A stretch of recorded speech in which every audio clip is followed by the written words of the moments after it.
Hello everyone, Roni's ইডিওয়েবের admission প্রোগ্রামে তোমাদের সবাইকে স্বাগতম। আমি রনি ইসলাম, পড়াশোনা করতেছি চট্টগ্রাম বিশ্ববিদ্যালয় পদার্থবিজ্ঞান বিভাগে। সামনে গুচ্ছ ভর্তি পরীক্ষা।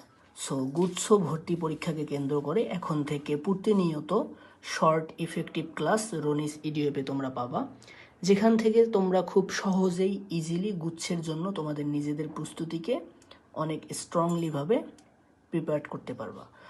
চলো আজকে আমরা আদর্শ গ্যাস ও গ্যাসের গতিতত্ত্ব চ্যাপ্টারটি থেকে আসলে গুচ্ছের জন্য বিশেষ করে ভর্তি পরীক্ষায় কী ধরনের প্রশ্ন আসে এই বিষয়গুলো আমরা এক ক্লাসেই জানার চেষ্টা করব।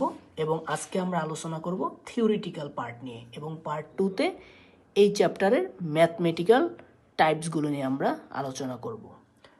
দেখো, প্রথমে আমি লিখে রাখছি আদর্শ গ্যাস। আদর্শ গ্যাস কি? আদর্শ গ্যাস হচ্ছে যে সকল তাপমাত্রা, অর্থাৎ যে সকল তাপমাত্রা ও চাপে বয়েল ও চার্লসের সূত্র মেনে চলে, সেগুলোকে আমরা কি বলবো? আদর্শ গ্যাস বলবো। মোট কথা, আজকের চ্যাপ্টার থেকে থিওরিটিক্যাল পার্ট থেকে যত ধরনের প্রশ্ন আসুক না কেন, এই ক্লাসটি করলে তোমরা খুব ইজিলি গুচ্ছের জন্য 100% ক্লিয়ার হবে। আদর্শ গ্যাস মূলত হচ্ছে সকল তাপমাত্রা ও চাপে পিভি ইকুয়াল টু এনআরটি সূত্র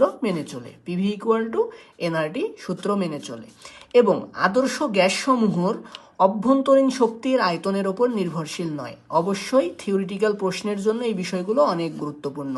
তাহলে কি হবে? আদর্শ গ্যাস সমূহ অভ্যন্তরীণ শক্তিগুলো এর আয়তনের ওপর নির্ভরশীল নয়, অর্থাৎ ডিইউ ডিভি টি টেম্পারেচার যখন কনস্ট্যান্ট থাকে সেই সাপেক্ষে এদের অভ্যন্তরীণ শক্তি কি হয়? সবসময় শূন্য হয়, অর্থাৎ আয়তনের ওপর নির্ভরশীল নয়।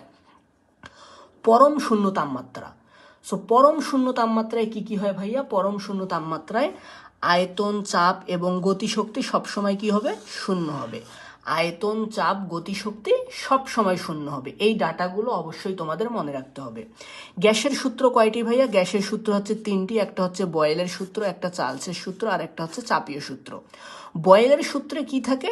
টি স্থির থাকে, তাপমাত্রা স্থির থাকে। চার্লসের সূত্রে চাপ স্থির থাকে, এবং চাপীয় সূত্র বা রেনের সূত্রে কি স্থির থাকে?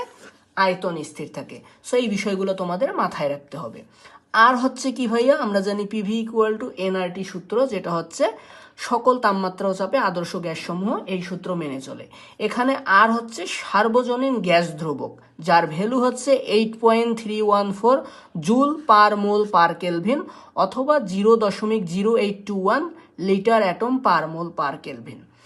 এই ভ্যালুগুলো অবশ্যই মাথায় রাখতে হবে। যদিও বিষয়গুলো খুব ইজি, কিন্তু এগুলোই ঘুরে ফিরে বিভিন্ন বিশ্ববিদ্যালয়ের প্রশ্ন ব্যাংক তোমরা অ্যানালাইসিস করলেই বুঝতে পারবা যে কতটা গুরুত্বপূর্ণ। এগুলোই বারবার ঘুরে ফিরে কিন্তু পরীক্ষায় আসে। এসটিপিতে কি হয় ভাইয়া? বায়ুর ঘনত্ব কত? এসটিপিতে বায়ুর ঘনত্ব হচ্ছে 1.293 কেজি পার মিটার কিউব। প্রমাণ ও স্বাভাবিক তাপমাত্রা কত? পরীক্ষায় আসতে পারে প্রমাণ ও স্বাভাবিক তাপমাত্রা কত? প্রমাণ ও স্বাভাবিক তাপমাত্রা হচ্ছে 0 ডিগ্রি সেলসিয়াস অথবা 273.16 কেলভিন। তারপর হচ্ছে তোমাদের প্রমাণ চাপ কত? প্রমাণ চাপ হচ্ছে 760 মিলিমিটার পারদচাপ, অথবা 76 সেন্টিমিটার পারদচাপ, অথবা 0.76 মিটার পারদচাপ, অথবা 1.013 গুণন 10⁵ নিউটন মিটার স্কোয়ার। এই নিউটন মিটার স্কোয়ারকে আমরা আবার কি বলতে পারি? প্যাসকেল বলতে পারি। এটা অবশ্যই তোমাদের মাথায় রাখতে হবে। প্রমাণ তাপমাত্রা ও চাপে 1 মোল গ্যাসের আয়তন কত ভাইয়া? 1 মোল গ্যাসের আয়তন হচ্ছে 22.4 লিটার। এই থিওরিটিক্যাল বিষয়গুলো আমি এজন্যই আলোচনা করতেছি, গুচ্ছের জন্য এই থিওরিটিক্যাল এই চ্যাপ্টার থেকে এই বিষয়গুলো অনেক গুরুত্বপূর্ণ। ঠিক আছে? এই অধ্যায়ের আরেকটি গুরুত্বপূর্ণ টপিক হচ্ছে গড় মুক্ত পথের নির্ভরশীলতা। অনেক সময় এখান থেকে থিওরিটিক্যাল প্রশ্ন এভাবে আসে, সম্পর্ক রিলেটেড, যে কোনটার সাথে কোনটা ব্যস্তানুপাতিক, কোনটার সাথে কোনটা সমানুপাতিক। এখানে দেখো, আমরা সূত্রটা যদি লক্ষ্য করি, ল্যামডা হচ্ছে কি ভাইয়া? ল্যামডা হচ্ছে এখানে গড় মুক্ত পথ। তো ল্যামডা সমানুপাতিক T divided NA square P rho. P হচ্ছে চাপ, রো হচ্ছে ঘনত্ব। তার মানে ল্যামডা হচ্ছে আমাদের গড় মুক্ত পথ। গড় মুক্ত পথ হচ্ছে কি? তাপমাত্রার সমানুপাতিক। গড় মুক্ত পথ হচ্ছে আমাদের তাপমাত্রার সমানুপাতিক। এবং এন হচ্ছে কি? অণুর সংখ্যা। অণুর সংখ্যার কি হচ্ছে ভাইয়া? অণুর সংখ্যার দেখো ব্যস্তানুপাতিক। অণুর সংখ্যার হচ্ছে আমাদের কি? ব্যস্তানুপাতিক, অণুর সংখ্যার ব্যস্তানুপাতিক।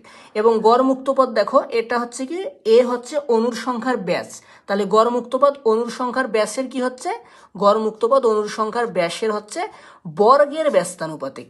এবং পি হচ্ছে কি, চাপ, তার মানে গড় মুক্তপদ চাপের হচ্ছে ব্যস্তানুপাতিক এবং ঘনত্বের হচ্ছে ব্যস্তানুপাতিক। সো এই ইকুয়েশনটা থেকে তোমাদের সম্পর্কগুলো ভাইয়া অবশ্যই মনে রাখতে হবে। অনেক সময় মেডিকেল টাইপ প্রশ্ন আসতে দেখা যায় যে নিচের কোনটি সত্য অথবা নিচের কোনটি মিথ্যা। এই ক্ষেত্রে আমাদের সম্পর্কগুলো কিন্তু অবশ্যই মাথায় রাখতে হবে। এবার দেখো স্বাধীনতার মাত্রা। স্বাধীনতার মাত্রা থেকে আমরা যে তথ্যগুলো জেনে রাখবো, একপারমাণবিক রৈখিক গতি এবং আদর্শ গ্যাস অণুর প্রতিটি অণুর ক্ষেত্রে স্বাধীনতার মাত্রা হচ্ছে 3, এবং দ্বিপারমাণবিক গ্যাস অথবা আবর্তনরত কণার গ্যাসের ক্ষেত্রে স্বাধীনতার মাত্রা হচ্ছে 5, অবশ্যই মাথায় রাখতে হবে। এবার দেখো একপারমাণবিক গ্যাসের ক্ষেত্রে গামার ভ্যালু কত, 1.67, দ্বিপারমাণবিক গ্যাসের ক্ষেত্রে গামার ভ্যালু 1.40 এবং ত্রিপারমাণবিক গ্যাসের ক্ষেত্রে গামার ভ্যালু হচ্ছে 1.33। প্রত্যেক অণুর গড় গতিশক্তি কত? প্রত্যেক অণুর গড় গতিশক্তির সূত্র হচ্ছে 3/2 K2, 3/2 KT, কে হচ্ছে কনস্ট্যান্ট, টি হচ্ছে তাপমাত্রা। দ্বিপারমাণবিক গ্যাসের শক্তির ক্ষেত্রে হচ্ছে 5/2 KT। সো এই সূত্রগুলো কিন্তু তোমাদের অবশ্যই ভাইয়া মাথায় রাখতে হবে। এবার আসো সম্পৃক্ত বাষ্প এবং অসম্পৃক্ত বাষ্প। এই সম্পৃক্ত বাষ্প এবং অসম্পৃক্ত বাষ্প থেকে আমরা কি শিখবো ভাইয়া? সম্পৃক্ত বাষ্পের জাস্ট আমরা বৈশিষ্ট্যগুলো জানার চেষ্টা করব।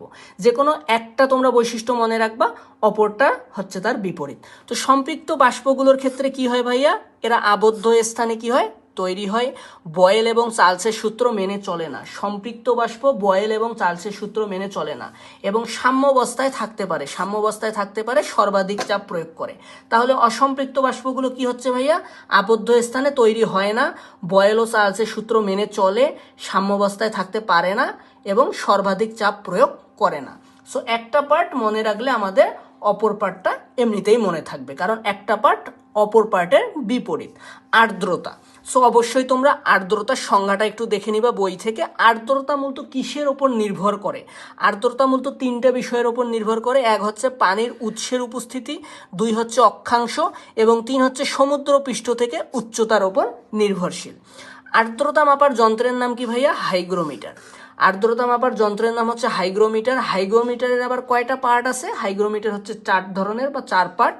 একটা হচ্ছে শিশিরাঙ্ক হাইগ্রোমিটার, একটা হচ্ছে সিক্ত ও শুষ্ক বাল্ব হাইগ্রোমিটার, একটা হচ্ছে রাসায়নিক হাইগ্রোমিটার, আর একটা হচ্ছে কেশ হাইগ্রোমিটার।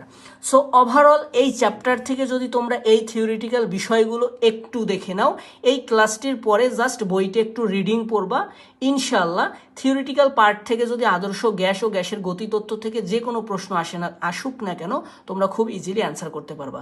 এবং নেক্সট ক্লাসে আমি দেখাবো এই চ্যাপ্টার থেকে আসলে কি কি ধরনের ম্যাথ গুচ্ছসহ বিভিন্ন বিশ্ববিদ্যালয়ের ভর্তি পরীক্ষা আসতেছে, এই বিষয়গুলো সম্পর্কে আলোচনা করব এবং খুব সহজে আমি ম্যাথ টাইপসগুলো তোমাদের সাথে শেয়ার করব, যেন তোমরা খুব ইজিলি তোমাদের প্রস্তুতিকে অন্যদের থেকে এক ধাপ এগিয়ে রাখতে পারো। সো সবাইকে ক্লাসটি দেখার জন্য অসংখ্য ধন্যবাদ এবং নিয়মিত ক্লাস পেতে অবশ্যই রনিস ইডিওয়েব ইউটিউব চ্যানেলটি সাবস্ক্রাইব করে পাশে থাকো এবং ফেসবুক পেজের সাথেও যুক্ত থাকো। ধন্যবাদ। আল্লাহ হাফেজ।